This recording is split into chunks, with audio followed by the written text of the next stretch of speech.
නාලිකාවට ඔබව සාදරයෙන් පිළිගනු ලබනවා. අද මම ඔයාලට අරගෙන ආවේ ඔයාලගේ පොඩි බබාලගේ ඇඳුම් වලට, එයාලගේ හෙයා බෑන්ඩ්ස් වලට, එතකොට පාටි ෆ්‍රොක්ස් වලට, ඒ වගේම පොඩි අයගේ සපත්තු වලට හැඩ කරගන්න පුළුවන් ලස්සන මලක් හදන විදිහ. ඒ වගේම පොඩි බබාලට විතරක් නෙමෙයි. මේක ලොකු අයගේ ඇඳුමකට උනත් ලස්සනට ගැලපෙනවා. ඉතින් යාළුවනේ මම ඔයාලට ආදරෙන් ආරාධනා කරනවා පාදින් තියෙන subscribe button එක ක්ලික් කරලා මගෙත් එක දිගටම රැඳී ඉන්න කියලා. ඉතින් යාළුවනේ අද අපි වීඩියෝ එකට යමු. ඉතින් අපිට මේ මල සකස් කර ගැනීමට මුලින්ම අපි කරන්න ඕන මලේ පෙති ටික සකස් කරගන්න. මලේ පෙති ටික සකස් කරගන්න මම මුලින්ම කරේ කාඩ්බෝඩ් වලින් මාකර් දෙකක් හදාගත්තා. මුලින්ම කාඩ්බෝඩ් එකක් අරගන්න. අරගෙන අඟල් දෙකමාර කොටුවක් කපා ගන්න. ඊට පස්සේ තවත් අඟල් දෙකමාරක රවුමක් කපා ගන්න. ඊට පස්සේ යාළුවනේ ඒ දෙක භාවිතා කරලා අපිට පුළුවන් මේක රෙද්දේ ඇඳ ගන්න. අපි භාවිතා කරන රෙද්දේ ඇඳ ගන්න. ඉතින් යාළුවනේ මම මේ විදිහට මේ මාකර් දෙක භාවිතා කරලා මේ මාකරෙන් කොටු 11කුත් මේ මාකරෙන් කොටු 3කුත් කපා ගත්තා. ඊට පස්සේ යාළුවනේ අපි කරන්න ඕනේ මේ කොටුවක් අරගෙන මෙන්න මේ විදිහට හොඳ පිට ඇතුළට හිටින්න. අපි දෙකට නමා ගන්න ඕනේ. මෙහෙම. හොඳ පිට ඇතුළට හිටින්න මේ විදිහට එක උඩ එක තියලා එහෙම දෙකට නමාගෙන අපි මේ අයිනෙන් පුට් සයිස් එකට වගේ මේ පුට් එකේ සයිස් එකට වගේ මෙහෙම මැස්මක් ගහ ගන්න ඕනේ. මෙන්න මේ විදිහට. දෙපැත්ත නැවත මහලා ගන්න ඕනේ යාළුවනේ නැත්නම් ගැලවෙනවා. ඒ විදිහට මේ විදිහට අරගෙන මේක හොඳ පිට එකට තියලා එක උඩ එක තියලා නමලා මෙන්න මේ විදිහට පුට් සයිස් එකට ඔයාලා මැස්මක් අහගන්න.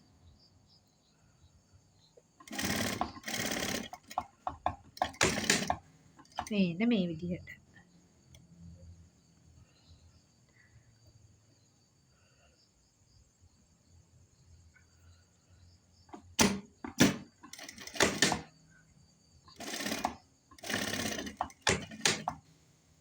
යාළුවනේ මම කියපු විදිහට ඔයාලට කියලා දීපු විදිහට මේ කොටු 11ම ඒ විදිහට මසා ගත්තා. ඊට පස්සේ අපි කරන්න ඕනේ යාළුවනේ මෙන්න මේ විදිහට මේක අපි අනිත් පැත්තට හොඳ පිට පැත්තට හරව ගන්න ඕනේ. ඒකට අපිට එක පොඩ්ඩක් පරිස්සමින් කරන්න ඕනේ. මේ විදිහට පැන්සලක් භාවිතා කරලා අපිට මේක ලස්සනට හරව ගන්න පුළුවන්.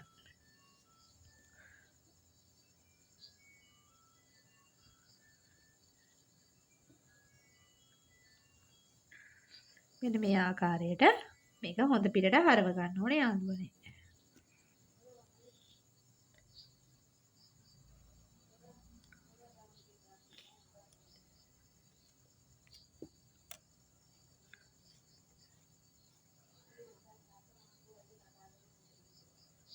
මෙන්න මේ විදිහට අපි හොඳ පිටට හරව ගන්න ඕනේ. හරි. ඒ විදිහට යාළුවනේ මම මේ සියලු කොටස් ටික ඒ විදිහට හොඳ පිටට හරව ගත්තා. ඊට පස්සේ යාළුවනේ අපි කරන්න ඕනේ මේ රවුම් තුන අරගෙන මෙන්න මේ විදිහට කන පිට තියලා මෙන්න මේ විදිහට රවුමට දෙකට නමා ගන්න ඕනේ. මෙන්න මේ විදිහට. මේ රවුම් තුනම මෙන්න මේ විදිහට දෙකට නමා ගන්න.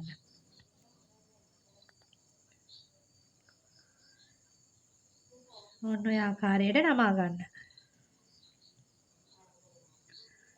ඊට පස්සේ යාළුවනේ අපි කරන්න ඕනේ මෙන්න මේ නමාගත් එක මෙන්න මේ විදිහට මෙන්න මෙහෙම මේක මැදින් මෙහෙම තියාගන්න. තේරුණාද? එක උඩ එක ඔහම තියාගන්න. ඊට පස්සේ මේක අරගෙන මේක මෙන්න මේ අතර හරවලා මෙන්න මෙහෙම මෙතනින් මෙහෙම තියාගන්න. දැන් ඔයගොල්ලන්ට පැහැදිලිද? මේ රවුම් තුන මෙහෙම අරගෙන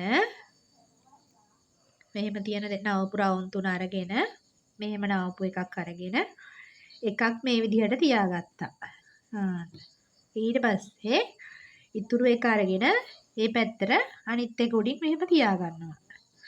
තේරුණාද? ඊට පස්සේ යාළුවනේ අපි කරන්න ඕනේ කෑන්ඩල් එකක් ගන්න ඕනේ. අරගෙන මෙන්න මේ විදිහට මේක මෙහෙම තියාගෙන අපි මේක වටේ මහගෙන යන්න ඕනේ. නූල් අදිනවා කියන්නේ මේක වටේ මේ විදිහට නූල් ඇද ගන්න ඕනේ. ඊට පස්සේ ඔයාලා බලන්නකො මම කරන දේ. මෙන්න මෙතනින් අපි නූල් අදින්න පටන් ගමු.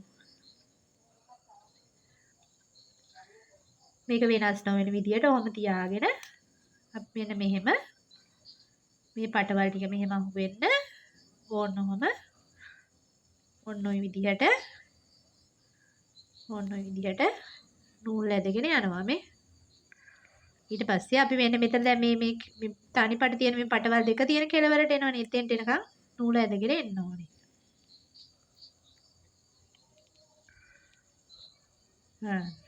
එතෙන්ට එනකන් ගෙනල්ලා අපි කරන්න ඕන මොකක්ද දන්නවද යාළුවනේ? ඊට පස්සේ දැන් මෙහෙම තියෙනවනේ මේ පටවල් දෙක. ඊට පස්සේ මෙන්න මේ පට ගෙනල්ලා මේක උඩට ගේන්න ඕනේ. මේ ඉතුරු වෙච්ච පට ගෙනල්ලා මේ පැත්තේ තියෙන ඉතුරු වෙච්ච පට උඩට ගෙනල්ලා මෙන්න මෙහෙම මේ විදියට තියෙන විදිහට තියන්න ඕනේ. එක උඩ එක කරකවල තියන්න ඕනේ. එතකොට මෙන්න මේ විදිහට තමයි පේන්නේ ඔයගොල්ලන්ට. මේ පැත්තේ මේ ඉතුරු වෙච්ච පට මෙන්න මෙහෙම තියෙන එක මෙහෙම ගෙනල්ලා මෙන්න මෙහෙම මේ පට යටට දාලා මෙන්න මෙහෙම මෙතන උඩට ගේන්න ඕනේ. හරියට පටවල් සමානවම අල්ල ගන්න ඕනේ යාළුවනේ. නැත්නම් ගැලවෙන්න බලනවා. මෙන්න මෙහෙම ගෙනල්ලා ඊට පස්සේ ඒකත් අල්ලලා අපි නූල ඇදගෙන යනවා. එතකොට මෙතන පටවල් දෙක මේ කෙලවර මෙතෙන්ට ගෙනල්ලා මෙන්න මේ විදිහට නූල ඇදගෙන එනවා. ඊට පස්සේ මේ අපි පටන් ගන්න තැනට එනකම් මෙන්න මෙහෙම මහගෙන ආවා. ඊට පස්සේ අපි මේක මෙන්න මේ විදිහට තමයි මෙහෙන්නේ යාළුවනේ මේ අපි නූල් ඇදලානේ තියෙන්නේ. ඊට පස්සේ අපි මෙන්න මේක පොඩ්ඩක් මෙන්න මෙහෙම ඇතුල් පැත්තට රවුම් කරන්න ඕනේ. මෙන්න මෙහෙම. ඇතුල් පැත්තට රවුම් කරලා පොඩ්ඩක් අතින් එකතු කරලා අපි මෙන්න මේ විදිහට නූලෙන් පොඩ්ඩක් තද කරගන්න. දැක්කනේ යාළුවනේ. අර මහපු මැස්ම අපි නූලෙන් ඇදලා මෙන්න මේ විදිහට තද කරගත්තා. ඊට පස්සේ යාළුවනේ මේ විදිහට තද කරගෙන මෙන්න මෙතනින් මේ නූල ඇදිලා ගැලවිලා යනවට අපි හොඳට තද වෙන්න ඉදි කට්ටෙන් මෙහෙම නූලක් ඇදලා හොඳට එතන තද කරගන්න ඕනේ.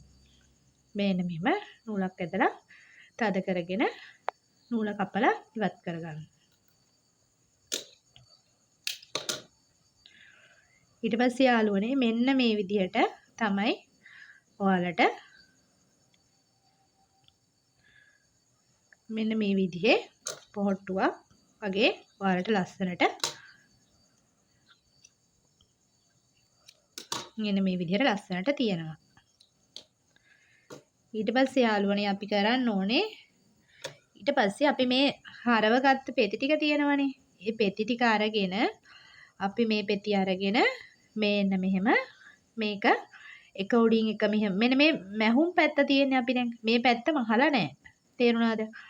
මේ මහලා නැති පැත්තයි මේ මහපු පැත්තයි තියෙනවනේ. අපි මහපු පැත්ත ඇතුළට හිටින විදිහට මෙන්න මෙහෙම දෙකට නමා ගන්න ඕනේ. හරියටම මේක දෙකට නමා ගන්න. මහපු පැත්ත ඇතුළට හිටින විදිහට.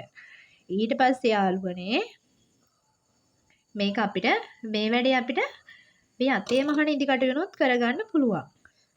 ඔයාලගේ පහසුවට ඔයාලට මැෂින් එකක් තියෙනවා නම් විතරක් මැෂින් එකේ කරගන්නත් පුළුවන්.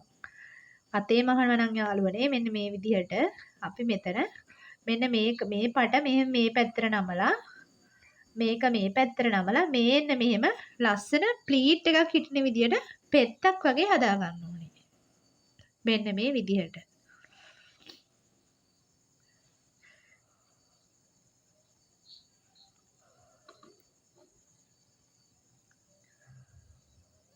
මෙන්න මේ විදිහට යාළුවනේ හොඳට තද කරලා මෙන්න මෙහෙම හදා ගන්න ඕනේ. දැක්කනේ? ලස්සන පෙත්තක් වගේ එක සකස් කර ගන්න ඕනේ. ඊට පස්සේ ඉතුරු එකත් අරගෙන මේ විදිහට අපි සම්පූර්ණ පෙති ටික එහෙම සකස් කරගන්න ඕනේ. මේ විදිහට අපි නමා ගන්න ඕනේ. අර මැෂින් එක තියලා මහගත්ත පැත්ත තමයි ඇතුළට තියලා ඒක පේන්නේ නොපෙනෙන විදිහට මෙන්න මෙහෙම තියලා මෙන්න මෙතනින් මෙහෙම ප්ලීට් එකක් වගේ හිටින්න තියලා මෙන්න මේ විදිහට ඕන්න ඔය විදිහට මේ ඉදිකටුවේ මසා ගන්න ඕනේ. ඉතින් යාළුවනේ මම ඔයාලට කියලා දුන්නේ හෑන්ඩ් නීල් එකෙන් පෙත්ත සකස් කරගන්න විදිහ. අපි දැන් බලමු මැෂින් එකේරුත් මේ විදිහට පෙත්තක් සකස් කරගන්න පුළුවන්. ඒ ඔයාලට ඒක පහසුවට. බලමුකෝ. අපිට පුළුවන් මේ විදිහට මෙන්න මේ විදිහට මෙහෙම නාමලා අල්ලගෙන මේ අතින් එහෙම නාමලා අල්ලගෙන අපිට මෙහෙම ලං කරලා මෙහෙම තද කරලා මෙන්න මෙහෙම අල්ල ගන්න ඕනේ. ඉතින් හරි පරිස්සමින් කරන්න ඕනේ. මේක මෙහෙම අල්ලගෙන පොට් එකට තියලා අපිට පුළුවන්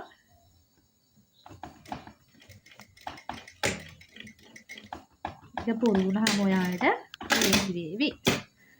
දැක්කනේ යාළුවනේ. ඒක හරි පහසුයි. අතේ අහනවට වඩා ඒක පහසුයි.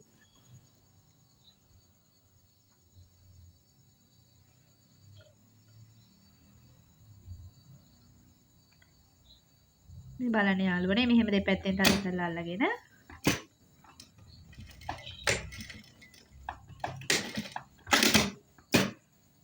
දැක්කනේ යාළුවනේ ඒ විදිහට අපිට අතේ මහ ගන්නවට වඩා ඉක්මනට ලේසියෙන් මේක මෙහෙම කරගන්න පුළුවන්. මම ඔයගොල්ලන්ට කියලා දුන්නේ මැෂින් එකක් නැති කෙනෙකුට උනත් මේ වැඩේ කරගන්න විදිහ. ඔයාලට පුළුවන් යාළුවනේ මේ විදිහට මහ ගනිපු එක උනත් මැෂින් එකක් නැත්නම් ඔයාලට මේ මැස්මත් අතේ හෑන්ඩ් නීල් එකේ මහ ගන්න පුළුවන්. හෑන්ඩ් නීල් එකේ මහලා හරව ගත්තත් කිසි ගැටලුවක් නැහැ. හරි යාළුවනේ. මං කියපු විදිහට මම මැෂින් එකෙන් මෙන්න මේ විදිහට පෙති ටික ඔක්කොම සකස් කරගත්තා. ඔයාලට පුළුවන් යාළුවනේ ඔයාලට තියෙන දෙයක් භාවිතා කරලා මැෂින් එකෙන් හෝ හෑන්ඩ් නීල් එකෙන් හෝ මෙන්න මේ විදිහට පෙති ටික සකස් කරගන්න. ඊට පස්සේ යාළුවනේ අපි කරන්න ඕනේ මුලින්ම පෙති 6ක් ගන්න ඕනේ. පෙති 6ක් අරගෙන මෙන්න මේ විදිහට අපි මුලින්ම මෙන්න මේ මහගණිපු කෙලවර තියෙනවනේ. එතනින් මෙන්න මේ විදිහට මැෂින් එකට තියලා ඕන්න ඔහොම මහ ගන්න ඕනේ. ඊට පස්සේ තව පෙත්තක් අරගෙන මෙන්න මෙහෙම මේ විදිහට මෙහෙම ලං කරලා මහ ගන්න. ඒ විදිහට යාළුවනේ මේ පෙති 6ම මෙන්න මේ ආකාරයට මෙන්න මෙහෙම ඕන්න ඔහොම අපි මහ ගන්න ඕනේ.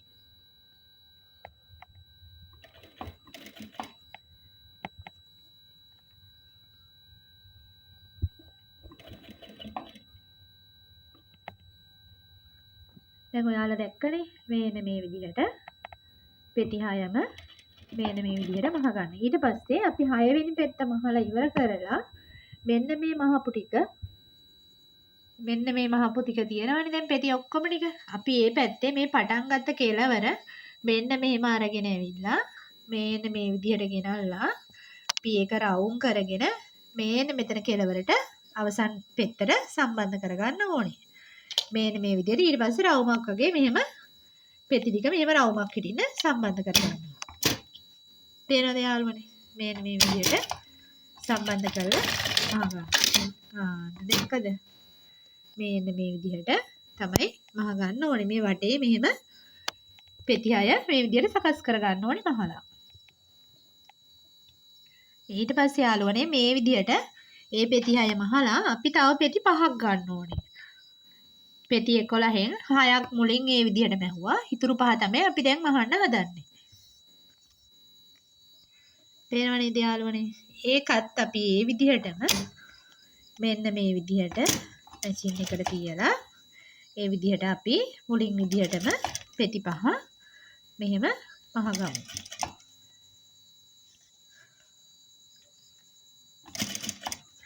මෙන්න මේ විදිහට පෙති 5 මෙහෙම මහගෙන ඊට පස්සේ අපි මුලින් වගේ මෙන්න මේ වගේ මේක රවුම් කරලා මේ පැත්තට ගෙනල්ලා මෙහෙම පුට් එක පොඩ්ඩක් උස්සලා මෙහෙම රවුම් කරලා මෙහෙම ගෙනල්ලා මෙන්න මේ විදිහට නේ පේනවනේ යාළුවනේ.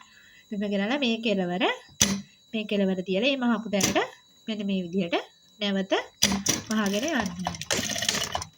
එහෙම මහලා මෙන්න මේ විදිහේ රවුමක් අපි සකස් කරගන්න ඕනේ. තේරුණාද යාළුවනේ? ඊට පස්සේ මේ විදිහට අපි සකස් කරගත්තා. ඊට පස්සේ අපි කරන්න ඕනේ මුලින්ම මේ සකස් කරගත්ත පෙති 6. ඒ පෙති 6 තමයි මලේ පළවෙනි පෙති රවුම. ඊට පස්සේ අපි මේ පෙති 5 තියාගන්න ඕනේ. මෙන්න මේ විදිහට පොඩ්ඩක් මෙන්න මෙහෙම අපි පෙත්ත මෙන්න මෙහෙම හැඩ කරලා මෙන්න මේ විදිහට අපි මේක පොඩ්ඩක් හදා ගන්න ඕනේ. මේකත් පොඩ්ඩක් මෙන්න මෙහෙම පෙත් වෙන විදිහට අපි පොඩ්ඩක් පුළුවන් තරම් මෙහෙම ලං කරලා හදා ගන්න ඕනේ. මෙන්න මෙහෙම. ඊට පස්සේ යාළුවනේ අපි මේ පෙති 5 අරගෙන මේ පෙති 6 උඩින් අපි තියාගන්න ඕනේ. අපි තියාගන්නේ මෙන්න මෙහෙම. දැන් මේ පෙති දෙක අතර හිඩසක් තියෙනවනේ. ඒ හිඩස එන තැනට එක පෙත්තක් හිටින විදිහට මෙන්න මෙහෙම තියාගන්න. තේරුණාද? හිඩස දැන් අපි මෙහෙම තිබ්බොතින් මේ අතර හිඩස ලොකුවට පේනවනේ. එහෙම වෙන්න දෙන්න එපා. මේ හිඩස පේනවනේ. ඒ හිඩස වැහෙන්න අපි මෙන්න මෙහෙම මේ උඩ පෙත්ත එහෙම තියාගන්න. දැක්කනේ යාළුවනේ. එතකොට අපිට පෙති 5 අතර තව පෙත්තක් තියෙනවා වගේ මෙහෙම පේනවා. දැක්කද?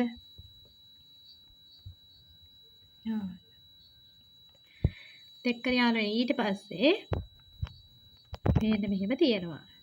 ඊට පස්සේ ඔයාලට පුළුවන් මේක මැෂින් එකේ මෙහෙම මැෂින් එකට තියලා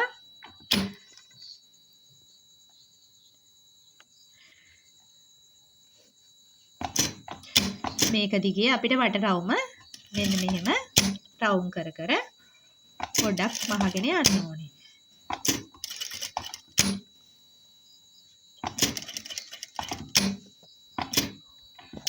මෙහෙම මැෂින් එකේ මහන්නම අවශ්‍ය නෑ යාළුවනේ. ඕගොල්ලන්ට හෑන්ඩ් නීල් එකේ මේ වැඩේ කරගන්න පුළුවන්.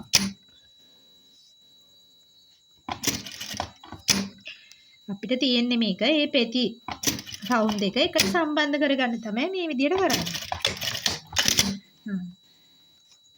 දැක්කනේ යාළුවනේ. මෙන්න. දැන් අපි පෙති රවුම් දෙක මෙහෙම එකට සම්බන්ධ කරගත්තා. දැන් ඔයාලට පේනවද? මෙන්න. ඊට පස්සේ අපි මෙහෙම පෙති ටික මෙහෙම ලස්සනට පුම්බලා ලස්සන මලක් විදියට හදා ගන්නවා. ඊට පස්සේ අපි කරන්න ඕනේ යාළුවනේ මෙන්න මේ අපි මුලින් හදාගත්ත මෙන්න මේ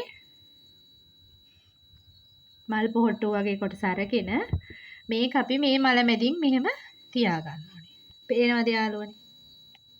ඕගොල්ලන්ට පුළුවන් මේක හෑන්ඩ් නීල් එකෙන් මෙහෙම අල්ල ගන්නත් පුළුවන්. එහෙම නැත්නම් ඔයාලට පුළුවන් අර ෆැබ්‍රික් ග්ලූ එකක් භාවිතා කරලා මේක තියලා මෙහෙම අලව ගන්නත් පුළුවන්. පේනව නේද යාළුවනේ ලස්සන? මේ විදිහට මම මේක හෑන්ඩ් නීල් එකක් භාවිතයෙන් අල්ල ගන්න හදන්නේ. බලා ගන්න යාළුවනේ මේක තියලා අපි ඉස්සෙල්ලා මේකට මෙන්න මේ විදිහට දිගට සම්බන්ධ කරගෙන ඊට පස්සේ අපි මෙහෙම පෙති වලට සම්බන්ධ කරගමු.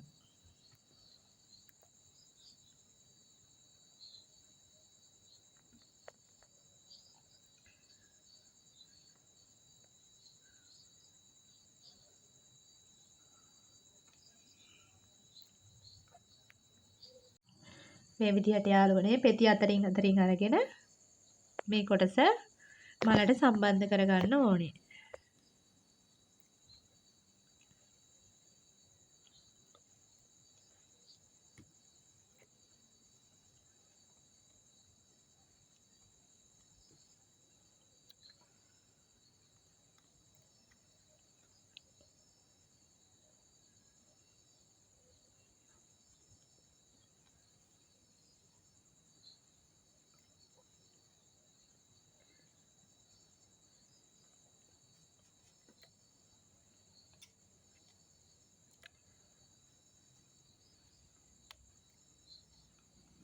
පේනව නේද යාළුවනේ ලස්සන?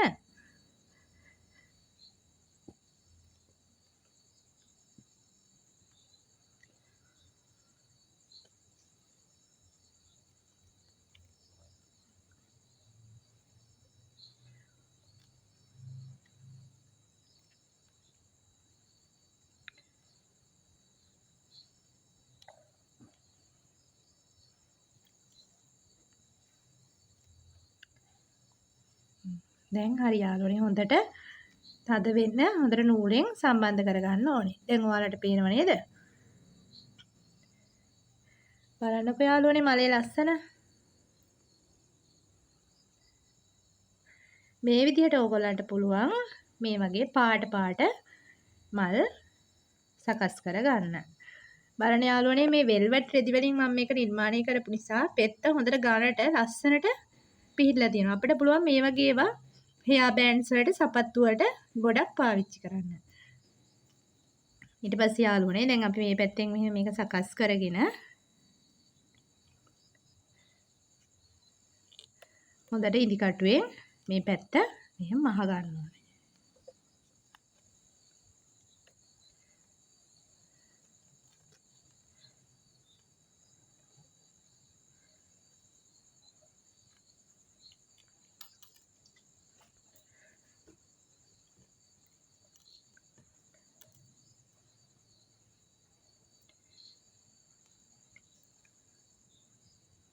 ඊට පස්සේ යාළුවනේ දැන් මේ ටික හොඳට මෙන්න සම්බන්ධ වෙලා තියෙන්නේ. අපිට පුළුවන් මේක සපත්තුවකට අල්ලනවා නම් අපිට පුළුවන් සපත්තුව හදා ගන්න භාවිතා කරන රෙක්සින් රවුමක් කපලා මෙතෙන්ට තියලා අපිට ෆැබ්‍රික් ග්ලූ ටිකක් ගාලා අලවලා මේ පොඩි රවුමක් කපලා ඒ රවුම භාවිතා කරලා අපිට සපත්තුවට මෙහෙම අලව ගන්න පුළුවන් මේක.